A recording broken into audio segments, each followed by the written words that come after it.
고신대학교 박영돈 교수님의 페이스북 글에서 이런 내용을 읽은 적이 있습니다. 한 랍비에게 제자가 이렇게 물었어요. 선생님, 지혜는 어디에서 얻을 수 있나요? 그러니까 랍비가 대답합니다. 지혜는 땅에 널려있는 돌멩이처럼 쉽게 얻을 수 있다네. 그러나 그것을 주우려면 허리를 굽혀야 하지. 좀 울림이 있었습니다. 겸손해져야 지혜를 얻을 수 있다라고 하는 통찰인 거죠. 정말 그렇습니다. 그래서 여러분, 오늘 허리를 굽혀야 지혜를 얻습니다. 성령께서 겸손하게 주님의 말씀에 귀 기울이는 여러분의 심령에 역사하세요. 자, 그렇다면 오늘 하나님께서 우리에게 주시는 교훈의 말씀은 무엇인가? 허리를 굽히면서 세 가지로 함께 살펴보도록 하겠습니다. 먼저 우리는 본문 말씀을 통해서 인간의 죄악된 모습이 얼마나 고집불통이며 또 집요하기까지 한 것인지를 우리가 말씀을 통해서 확인할 수가 있습니다. 1절 말씀 보면요, 안식일에 예수께서 한 바리새인 지도자의 집에 떡 잡수시러 들어가시니 그들이 엿보고 있더라 기록되어 있어요. 예수님께서는 안식일마다 여러 회당에서 말씀을 가르치셨는데요, 어느 날 바리새인들의 지도자 중 한 명이 예수님을 식사 자리에 초청한 거예요. 여러분, 예수님을 이렇게 식사 자리에 초청한 것은 참 좋은 일입니다. 우리 한국 교회도 아주 좋은 전통을 가지고 있었는데, 옛날 부흥회나 아마 사경회가 있을 때 말씀 전해주시는 강사님들 감사하다고 이제 성도님들이 잘 대접을 해드렸어요. 그래서 저도 부교육자 시절에 겸사겸사 초청을 받아가지고 같이 대접을 받았던 여러 기억들이 있습니다. 가르침을 받은 자는 말씀을 가르치는 자와 모든 좋은 것을 함께하라, 주의 말씀이 있기 때문에 그것은 올바른 모습이라고 할 수가 있어요. 자, 그런데 당시의 바리새인들이 그렇게 잘 초청한 것처럼 보인다는 거죠. 이게 한 번만이 아니고 7장 36절에도 보면 바리새인 시몬이 예수님을 초청하고요, 11장 37절에도 또 어떤 바리새인이 예수님을 초청하고요, 그리고 오늘 말씀도 보니까 또 한 바리새인들의 지도자가 예수님을 초청하잖아요. 그래서 어쩌면 이 바리새인들은 그 설교자를 초청하는 것, 이걸 어떤 예의랄까요? 이걸 자기들이 이제 마땅히 해야 될 바로 생각하고 있었다는 것입니다. 그 자체는 문제가 없다는 거예요. 자, 그런데 문제는 예수님을 초청했다고 하는 게 문제가 아니라 도대체 무슨 마음으로 어떤 의도에서 초청을 했는지, 이게 문제예요. 정말 과연 감사의 마음으로 가르침을 잘 받았습니다, 이 가르침대로 살겠습니다, 그런 마음으로 초청을 한 것인지, 아니면 그것 말고 뭔가 다른 의도가 있는 것인지. 오늘 본문에 등장하는 이 바리새인 지도자가 정말 그런 의도였는지 장담할 수는 없지만 좀 미심쩍은 구석이 있어요. 왜냐하면 1절 하반절 보시면 그들이 엿보고 있더라 그러거든요. 그들이 엿보고 있더라. 그래서 그들이 누구예요?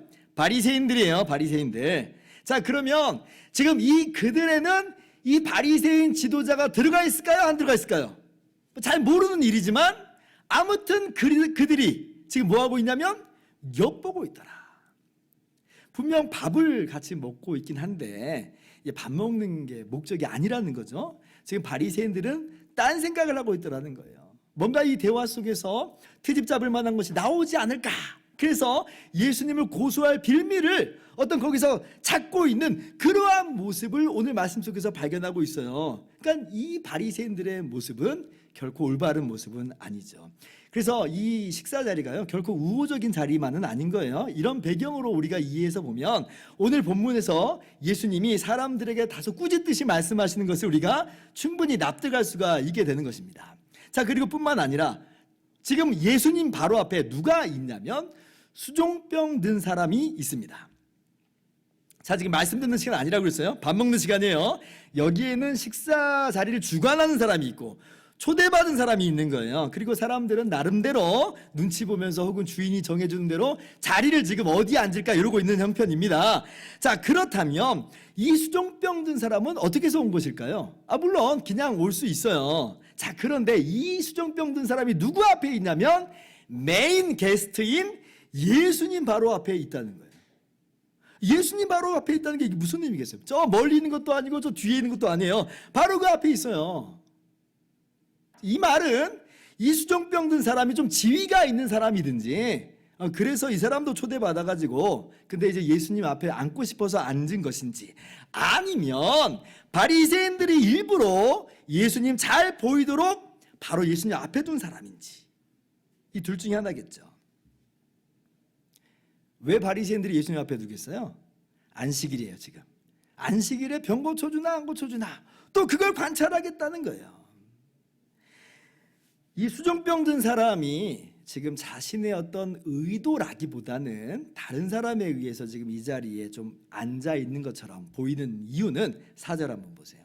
자, 그들이 잠잠하거늘 예수께서 그 사람을 데려다가 고쳐 보내시고, 예수님께서 밥 먹는 자리에서 즉각적으로 고쳐 주셨어요. 근데 그 다음 행동이 뭐예요? 고친 다음에 다 자리에 앉아가지고 기쁨으로 이 밥을 먹었다, 이게 아니죠. 고치신 다음에 돌려보내셨어요. 이게 무슨 의미예요? 그러면 이 사람은 지금 밥 먹으러 온 거 아닙니다. 그죠? 공식적으로 밥 먹으라고 초청받은 사람이 아니라는 거예요. 밥 먹으러 왔으면 밥 먹어야지 왜 그냥 돌아가요? 그래서 이 수종병 든 사람은 어떤 확률일 수가 있냐면 바리새인들의 시험 주제, 예수님을 시험할 어떤 그러한 요량으로 예수님 앞에 갖다 둔 사람으로 우리가 충분히 생각할 수가 있는 거죠. 그래서 예수님 만약에 고쳐주시면 이것 보라고, 예수 이 사람은 안식일을 지키지 않는 사람이라고 그렇게 판단하고 정죄해야 할 생각이었던 것입니다. 자, 그래서 이걸 보면 당시 바리새인들은 어때요?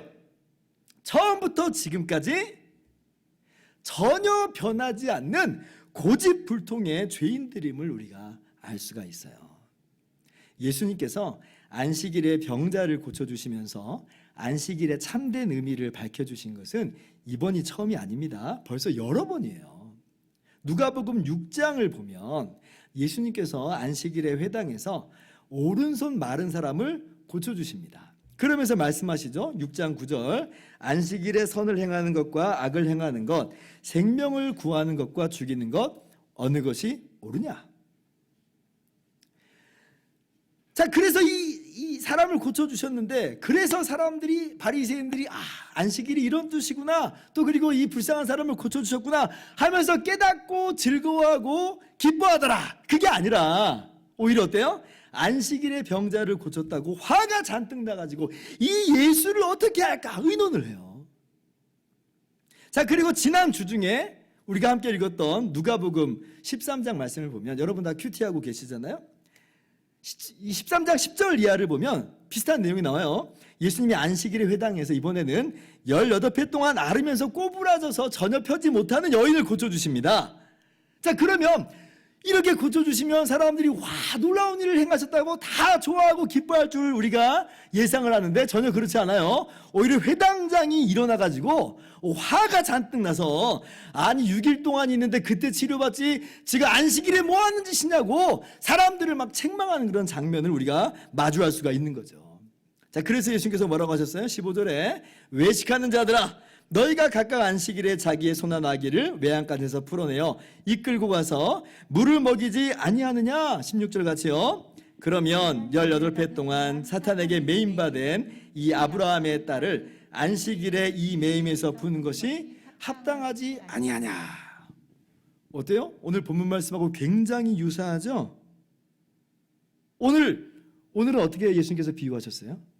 14장 5절, 또 그들에게 이르시되 너희 중에 누가 그 아들이나 소가 우물에 빠졌으면 안식일에라도 곧 끌어내지 않겠느냐 하시니, 거의 똑같은 말씀을 하세요.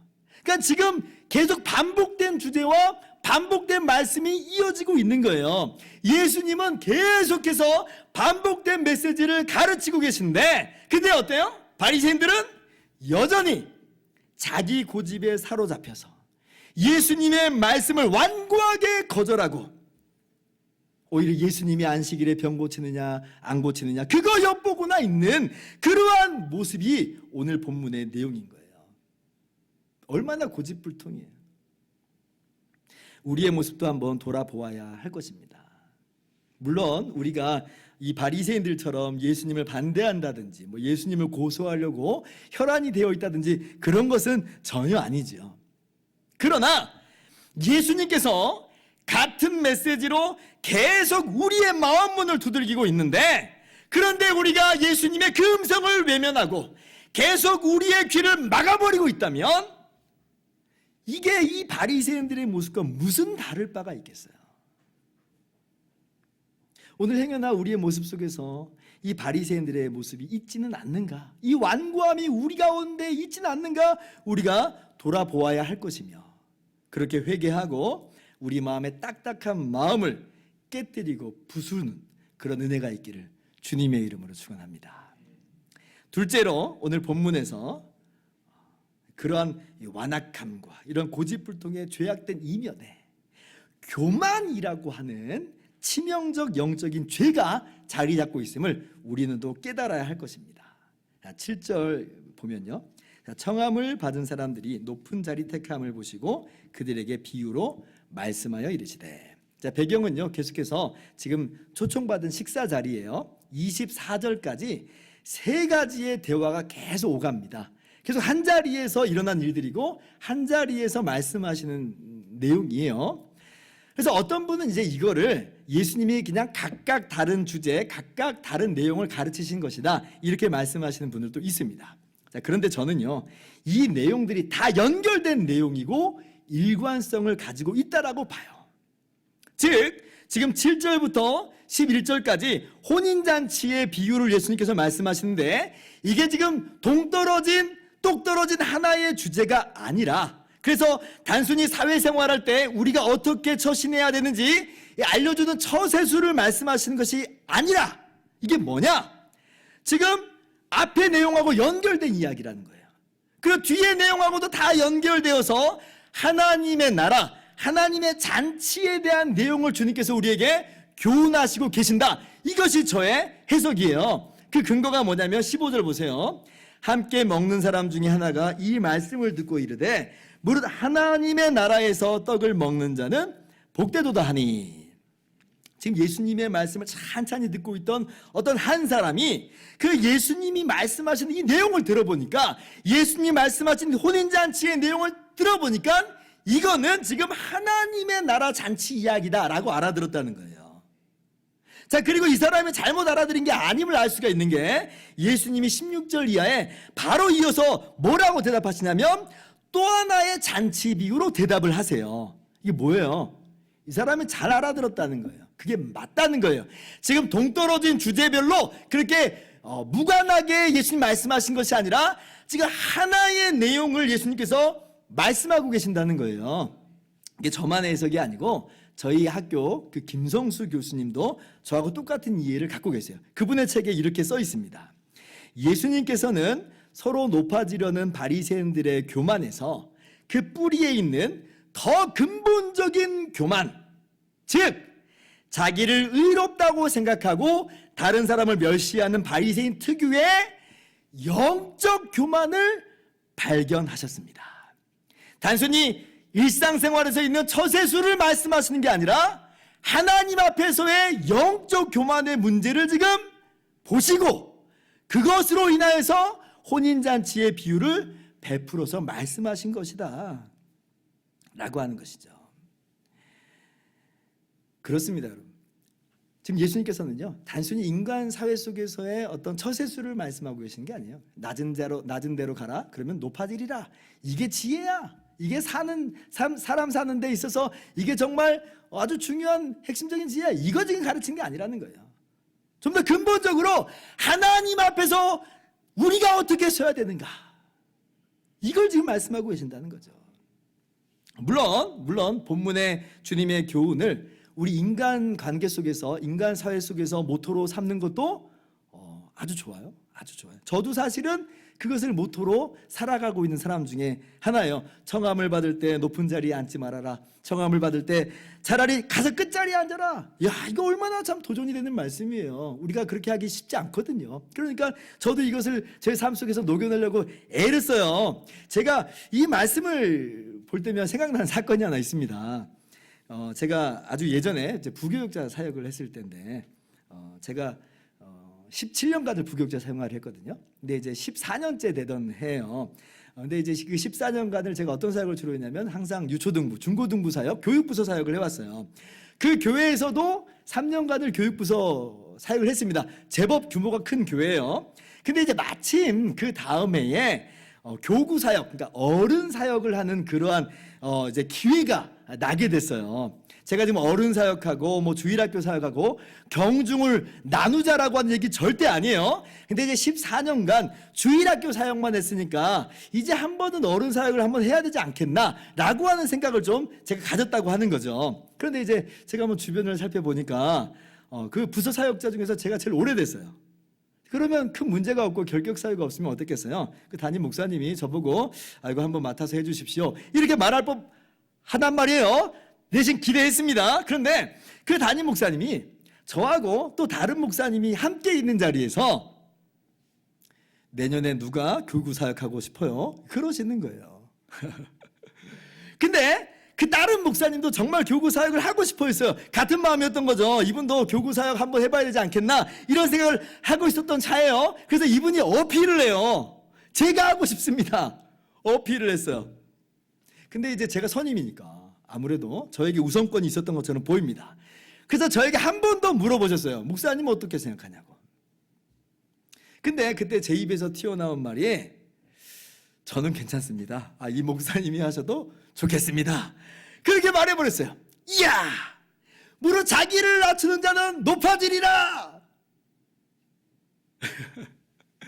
제가 그래서 이렇게 저 자신을 낮췄더니요, 세상에 그 다음에 또 부서 사역을 했어요.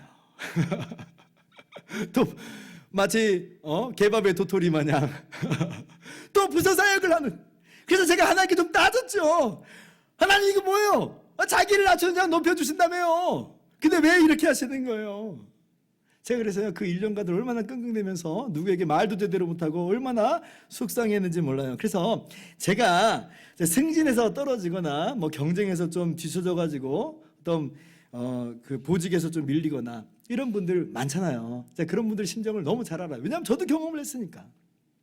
근데 지금 돌아보면 그게 뭘 그렇게 힘들어할 만한 일은 아니었다 이런 생각을 합니다. 왜냐하면 하나님의 그 선하신 인도하심 아래서 그 다음의 일들이 어떻게 진행이 돼요? 이렇게 우리 교회 개척 사역을 이제 시작을 하고 여러분들과 함께 신앙생활을 하고 은혜로 지금 여기까지 왔단 말이에요. 돌아보면 이 모든 게 하나님의 은혜였고 하나님의 선하신 인도하심을 깨달아졌어요. 이게 정말 더 큰 복이라고 하는 것을 너무나 잘 알게 됐어요. 여러분 마음에도 좀 깨닫는 은혜가 있기를 원합니다. 자, 그런데 오늘 본문은 그러한 인간관계에서의 겸손, 그것만 말하고 있는 게 아니에요. 그 이상을 말씀하고 있다는 거예요. 여러분 혼인잔치에 청함을 받았는데 나는 높은 자리에 앉겠다 라고 하는 그 마음이 내포하고 있는 바가 뭐예요? 나는 여기 앉을 자격이 있다 이거예요. 나 말고 누가 여기 앉겠느냐는 거예요. 교만이죠. 하나님 앞에서의 교만한 모습을 지금 예수님이 그려내고 있어요. 여러분 무릇 자기를 낮추는 자는 높이는 자는 낮아지고 자기를 낮추는 자는 높아지리라는 이 말씀이요, 지금 오늘 본문에만 기록되어 있지 않고 사실 누가복음에 정확한 말씀이 한 군데 더 기록되어 있어요. 누가복음 18장을 가보면 예수님께서 자기를 의롭다고 믿고 다른 사람을 멸시하는 자들에게 비유 하나를 말씀하십니다. 예수님께서 그때 두 명을 등장시키시는데 한 명은 바리새인이고 다른 한 명은 세리를 등장시키세요. 바리새인들은 당시에 종교적으로 인정받는 사람이었고 세리는 여러분도 잘 알다시피 죄인들의 대명사입니다. 지금 예수님이 일부러 극단적인 비교를 하고 계시는 거예요. 아니나 다를까 그 비유에서 바리새인이 성전에 기도하러 당당하게 올라갑니다. 그래 놓고 자신을 하나님 앞에서 막 나열을 하는 거예요. 나는 토색, 불이, 간음을 하는 사람과 다릅니다. 나는 이 세리와도 다릅니다. 나는 일주일에 2번 금식하고 11조도 빠지지 않고 꼬박꼬박 잘 드립니다. 아주 의기양양해요. 아마 성전에 올라가긴 올라갔는데 성전 제일 앞자리에 있든지 아니면 성전 한가운데 있든지 아마 그런 모습인 것처럼 보여요. 자, 그런데 세리도 성전에 올라가서 기도하는데 근데 어디 서냐면 멀리 섰다 그래요. 멀리 섰다. 앞으로는 못 나가겠는 거예요. 왜? 자기가 자신 모습을 아니까. 오늘 잔치 비유를 예를 들자면 끝자리에 앉은 거예요. 끝자리에. 그러면서 가슴을 두들기면서 기도하는 거예요. 하나님, 나를 불쌍히 여기소서. 나는 죄인이로소이다. 나는 정말 자격을 내세울 수 없는 존재임을 고백하는 거예요. 성전에 올라올 만한 그런 위인도 아니라고 하는 것을 고백하고 있는 거죠. 하나님이 받아주시는 은혜가 아니면 저는 설 수 없는 죄인입니다. 하나님, 나를 불쌍히 여기소서. 나는 죄인이로소이다. 근데 주님의 결론의 말씀이 뭐예요? 18장 14절 같이 한번 읽어볼까요? 시작. 내가 너희에게 이르노니 이에 저 바리새인이 아니고 이 사람이 의롭다 하심을 받고 그의 집으로 내려갔느니라. 무릇 자기를 높이는 자는 낮아지고 자기를 낮추는 자는 높아지리라 하시니라. 정확히 똑같은 표현이 나오죠? 자기를 높이는 자는 낮아지고 자기를 낮추는 자는 높아지리라. 그러니까 이 말씀이 단순히 인간관계 내에서만의 이야기가 아니라는 거예요. 보다 근본적으로 하나님 앞에서 자기를 높이느냐, 하나님 앞에서 자기를 인정하고 낮추고 있느냐, 바로 그 이야기예요. 그래서 오늘 본문에 바리새인들은 지금 뭐하고 있는 거예요? 자기를 높이고 있는 거예요. 그 교만한 모습이 지금 어떻게 나타났냐면 예수님이 뭐하고 있나 엿보고 있는 모습으로 나타나고 있다는 거예요. 우리가 바리새인들 같지는 않죠. 그러나 우리 역시도 돌아보아야 합니다. 혹시 우리 안에도 이러한 영적인 교만이 빼곡히 자리 잡고 있는 것은 아닌가. 17세기 영국의 훌륭한 청교도 목사였던 스테판 차농 목사님이 이런 명언을 남깁니다. 교만한 믿음은 겸손한 악마만큼이나 모순입니다. 자, 한번 찬찬히 생각을 해보세요. 교만한 믿음은 겸손한 악마만큼이나 모순입니다. 제가 이 명언을 읽고요, 무릎을 탁 쳤어요. 정말 그렇거든요. 여러분, 세상에 겸손한 악마 상상이 돼요? 있겠어요? 없죠. 악마가 그럴 리는 없습니다. 자, 마찬가지라는 거예요. 구원받는 믿음, 이게 교만하다? 교만한 믿음으로 나타난다? 그럴 수는 없다는 거예요. 그럴 수 없다는 거예요. 왜 그래요? 구원받는 믿음이 뭐예요? 구원받는 믿음이라는 건요, 이거예요. 우리는 정말 죽어 마땅한, 멸망받아 마땅한 죄인이라고 하는 거예요. 내 스스로는 나를 건져낼 수 없고 구원해낼 수 없다라고 하는 인정이 그 믿음 가운데 담겨 있어요. 그래서 예수님 믿는 거예요. 그래서 오직 예수님만을 의지하는 거예요. 그런데 어떻게 교만할 수가 있어요? 교만한 믿음 그게 가능해요? 불가능해요. 불가능해요. 유대인들이 망한 이유가 뭐예요? 유대인들이 그 교만 때문에 망한 거예요. 율법으로는 죄를 깨달을 뿐이지 우리를 하나님 앞에 내세울 수 없어요. 우리를 의롭다 할 수가 없어요. 그런데 유대인들은 이 율법을 지키고 그렇게 행위를 따름으로 의롭다 함 받으려고 하는 그런 모습을 자꾸 취하는 거예요. 그리고 다른 사람과 비교해서 그래도 나는 좀 하나님 앞에서 의롭다 내세울 만한 것이 있다라고 여겼어요. 그게 유대인들이 망하게 된 계기예요. 로마서 9장 32절 사도 바울이 이렇게 이야기하죠. 어찌 그러하냐? 이는 그들이 믿음을 의지하지 않고 행위를 의지함이라. 부딪힐 돌에 부딪혔느니라. 나는 그래도 제법 어느 만큼 한 사람들이야. 나는 율법도 지키고 행위로 있어서도 좀 괜찮은 사람이야. 그게 부딪힐 돌이 됐어요. 그러니까 예수님께 나오질 않아요. 그러니까 예수님을 믿질 않아요. 교만이 패망이 돼버린 거예요. 지금 안식일에 병 고쳐주시는 주님을 반대하는 바리새인들의 마음속에 자리 잡고 있는 것이 바로 이 마음, 교만이죠. 나는 병자가 아니라는 거예요.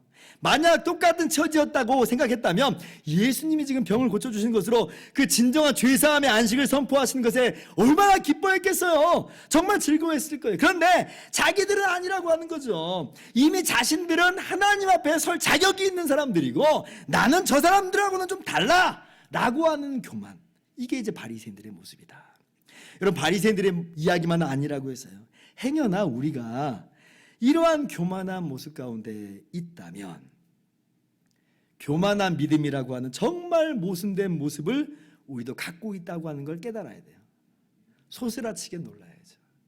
교만하고 믿음은 같이 있을 수가 없는데, 아니 세상에 내가 믿는다고 하는데 교만한 모습을 가지고 있다니. 하나님 앞에서 내가 무슨 자격이나 있는 것처럼 생각하는 교만. 그래서 하나님 앞에서 나는 저 사람들하고 달라 라고 하는 교만, 다 떨쳐버리시기를 바랍니다. 낮추는 자를 주님이 높이세요. 천국은 이런 자들의 것이에요. 자신을 낮춤으로 주님께서 높이시는 그 은혜를 누리시기를 주님의 이름으로 축원합니다. 마지막 세 번째로, 우리는 자기를 낮추는 자는 또 다른 낮은 자들을 돌아보는 것이 마땅하다라고 하는 것을 오늘 본문 말씀 속에서 발견하게 됩니다. 12절 말씀. 자, 또 자기를 청한 자에게 이르시되 내가 점심이나 저녁이나 베풀거든 벗이나 형제나 친척이나 부한 이웃을 청하지 말라. 두렵건대 그 사람들이 너를 도로 총하여 내게 갚음이 될까 하노라. 13절 같이요. 잔치를 베풀거든 차라리 가난한 자들과 몸 불편한 자들과 저는 자들과 맹인들을 청하라. 주님께서 말씀하시죠. 부한 이웃을 초청하지 말고 가난한 자들을 초청해라. 근데 여러분, 이 말씀을 이렇게 오해하시면 안 됩니다. 그렇구나. 그렇다면 난 이제부터 내 형제, 내 친구에게 절대 밥을 안 사주겠어.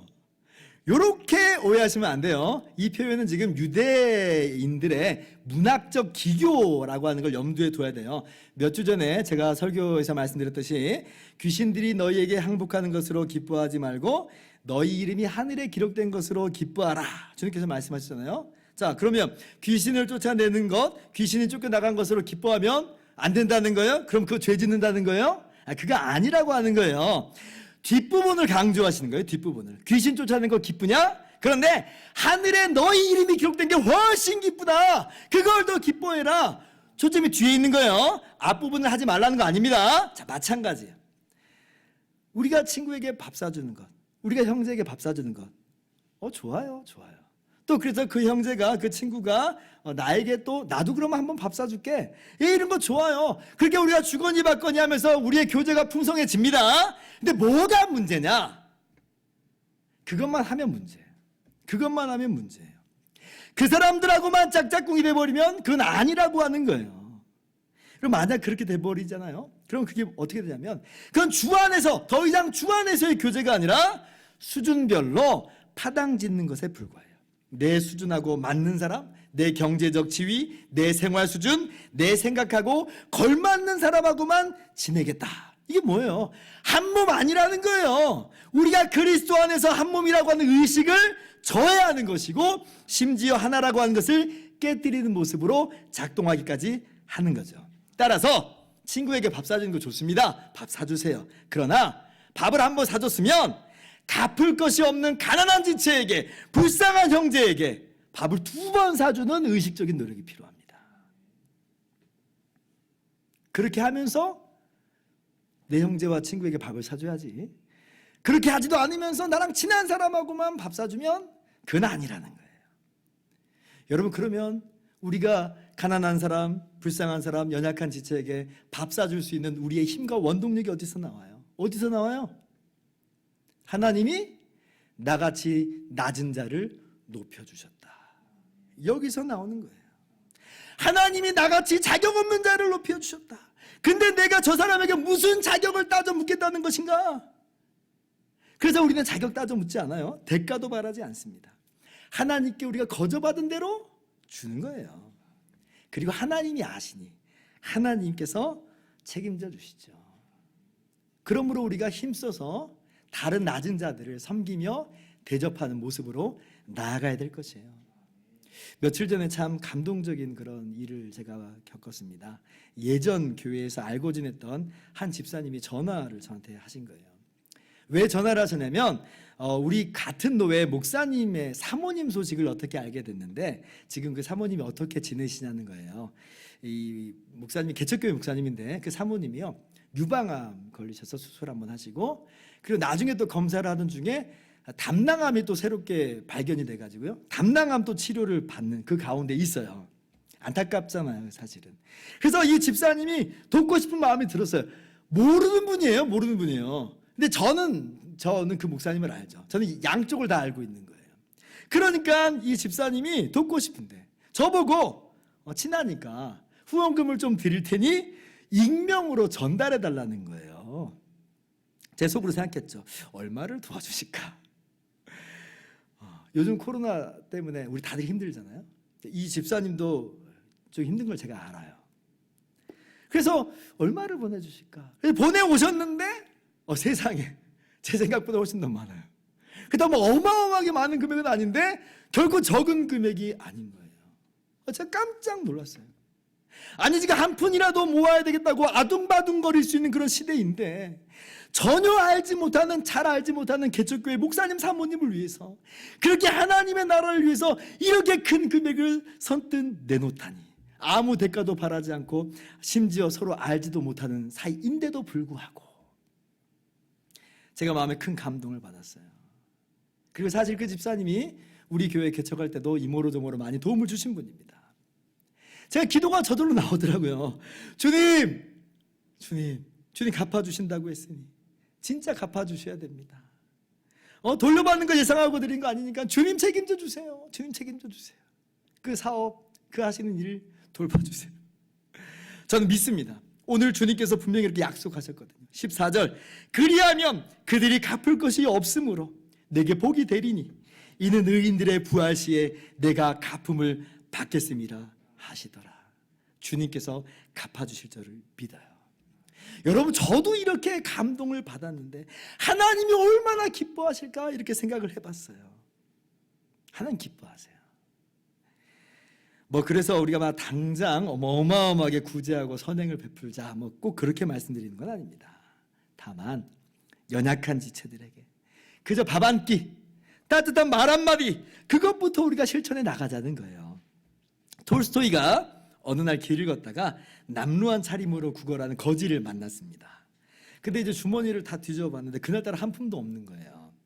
그래서 정말 미안합니다, 형제님. 내가 지금은 가진 게 아무것도 없네요. 이렇게 이야기를 했어요.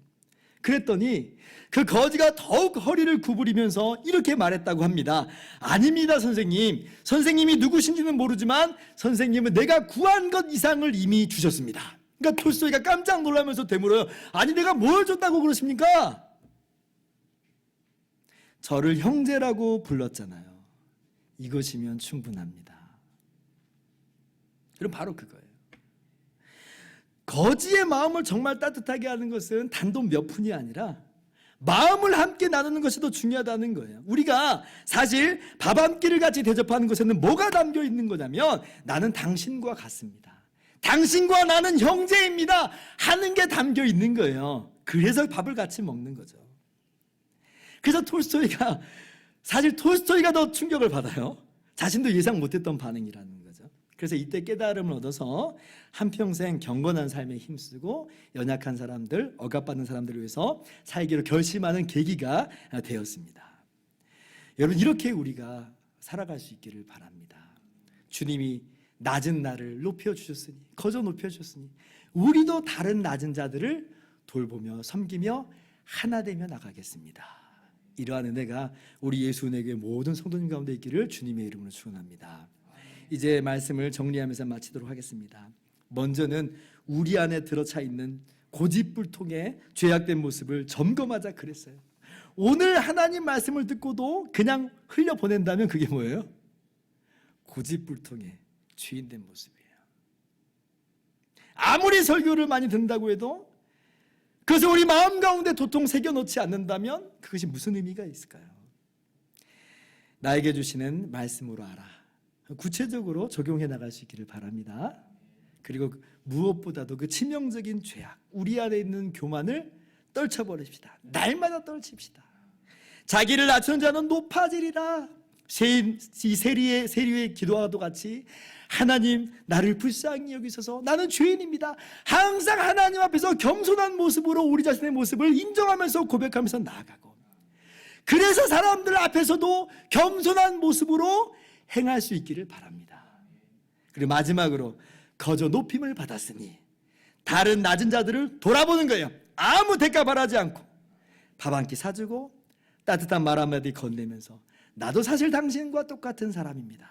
우리는 한 형제입니다 하면서 마음을 품어주는 그렇게 하나님이 정말 기뻐하시는 우리의 모든 삶이 되기를 주님의 이름으로 축원합니다. 기도하겠습니다.